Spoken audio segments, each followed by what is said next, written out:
یاد رکھو ساری لڑائی کی بنیاد میں ہے، شیطان اسی میں کی وجہ سے مارا گیا تھا۔ اس نے کہا نا انا خیر منہ خلقتنی من نار وخلقتہ من طین، اسی میں کی وجہ سے وہ مارا گیا تھا۔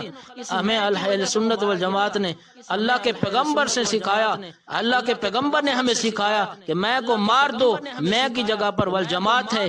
اتنی 72 فرقے ہیں، ان کے پاس میں ہے۔ قرآن پڑھے گا مطلب میں یہ سمجھا، حدیث پڑھے گا مطلب میں یہ سمجھا، وہ سب کے سب میں بتائیں گے، لیکن اہل سنت والجماعت کہیں گے میں نہیں، نبی کی حدیث ہے لیکن سمجھنا صدیق کا ہے، نبی کی حدیث ہے لیکن سمجھنا فاروق کا ہے، نبی کی حدیث ہے لیکن سمجھنا عثمان غنی کا ہے، نبی کی حدیث ہے لیکن سمجھنا علی المرتضی کا ہے، نبی کی حدیث ہے لیکن سمجھنا عشرہ مبشرہ کا ہے، نبی کی حدیث ہے لیکن سمجھنا بدر والوں کا ہے، نبی کی حدیث ہے لیکن سمجھنا احد والوں کا ہے، نبی کی حدیث ہے لیکن سمجھنا بیت رضوان والوں کا ہے۔ ہم یہی کہتے ہیں میں کی بات نہ کرو، اگر قرآن کو پڑھنا ہو ایسے اس کو سمجھو جیسے ابو بکر نے سمجھا، جیسے عمر نے سمجھا، جیسے عثمان نے سمجھا، جیسے علی نے سمجھا۔ اس لیے اہل سنت والجماعت یہی بات کرتے ہیں، میں کی نہ کرو، میں کی جگہ